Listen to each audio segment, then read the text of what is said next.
Hi viewers, இந்த வேளை ஆசிரியர் தேர்வு வாரியம் பிஜிடிஆர்பி எக்ஸாம் நியூஸ் பற்றின தகவல். ஸோ இந்த தகவல் வந்து பார்த்தீங்கன்னா எக்ஸாம் வந்து டேட் சேஞ்ச் பார்த்தீங்கன்னா ஒரு தகவல் கொடுத்துருக்காங்க. இந்த தகவல் வந்து பார்த்தீங்க அப்படின்னா நீதிமன்றத்தில் வந்து பார்த்தீங்கன்னா கேஸ் வந்து ஃபைல் பண்ணியிருக்காங்க. ஸோ இது என்ன கேஸ் அப்படின்னா நம்மளுக்கு ஆனுவல் பிளானில் வந்து பார்த்தீங்க அப்படின்னா டென்டேட்டிவ் டேட் வந்து பார்த்தீங்கன்னா நவம்பர் மந்த்து எக்ஸாம் நடைபெறணும் வந்து சொல்லியிருக்காங்க. ஆனால் பட் அதுக்கு பிஃபோராக வந்து நம்மளுக்கு எக்ஸாம் வந்து கண்டக்ட் பண்ண போகிறாங்கன்னு ஒரு விஷயம். அதெல்லாம் பார்த்தீங்கன்னா சிலபஸ் வந்து ஹெவியாக இருக்குது. ஸோ அதனால் வந்து எல்லா சிலபஸும் வந்து நம்மளுக்கு ஹெவியாக இருக்குது.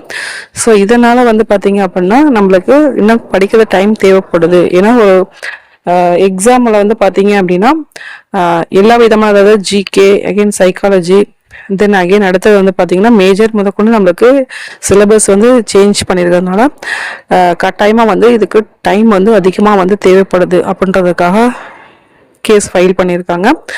ஸோ இதில் வந்து பார்த்தீங்க அப்படின்னா நம்மளுக்கு ஆல்ரெடி வந்து பிஃபோராகவே ஒரு டைம் வந்து கொடுத்துருந்தாங்க. ஸோ அந்த டேட்டில் வந்து பார்த்தீங்கன்னா நம்மளுக்கு குரூப் 2 எக்ஸாம் வந்து நம்மளுக்கு வச்சிருந்தனால டேட்டை வந்து மாற்றி வச்சுட்டாங்க. அது வந்து பார்த்தீங்கன்னா அக்டோபர் 12 இப்போ அக்டோபர் 12 வந்து பார்த்தீங்க அப்படின்னா எக்ஸாம் வந்து தள்ளி போடணும் அப்படின்ற ஒரு விஷயத்த வந்து கோர்ட்டில் வந்து கேஸ் ஃபைல் பண்ணியிருக்காங்க. அது முக்கியமான ஒரு விஷயம் வந்து என்ன அப்படின்னா, ஒன்று வந்து சிலபஸ் பேஸ்டான ஒரு விஷயம். அது இல்லாமல் பார்த்தீங்கன்னா ஆனுவல் பிளானில் வந்து கொடுத்துருக்கிறது வந்து என்ன அப்படின்னா நவம்பர் மந்தான எக்ஸாம். ஸோ பிஃபோராக வந்து நம்மளுக்கு வந்து வைக்கிறதுக்கான காரணம் அப்படின்ற மாதிரி அவங்க ஃபைல் பண்ணியிருக்காங்க. பட் இந்த டேட் வந்து எப்படி வந்து நம்மளுக்கு எக்ஸ்டெண்ட் ஆகுமா இல்லை வந்து அதே டேட்டில் வைப்பாங்களா அப்படின்றத வந்து பார்த்தீங்க அப்படின்னா நம்ம வந்து எதிர்பார்த்து வெயிட் பண்ணணும்.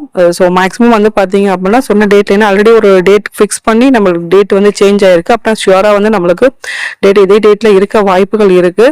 இல்லை அப்படின்னா சிலபஸை பேஸ் பண்ணி நம்மளுக்கு டேட் வந்து எக்ஸ்டெண்ட் பண்ணால் வாய்ப்புகள் இருக்குது. பட் இருந்தாலும் நம்மளுக்கு தொடர்ந்து வந்து ஸ்டடீஸை வந்து நம்ம கண்டினியூ பண்ணணும் அப்படின்றதான் ஒரு தகவல். ஸோ இந்த தகவல் நிமிடம் குறித்து நன்றி, வணக்கம். தேங்க்ஸ் ஃபார் வாட்சிங்.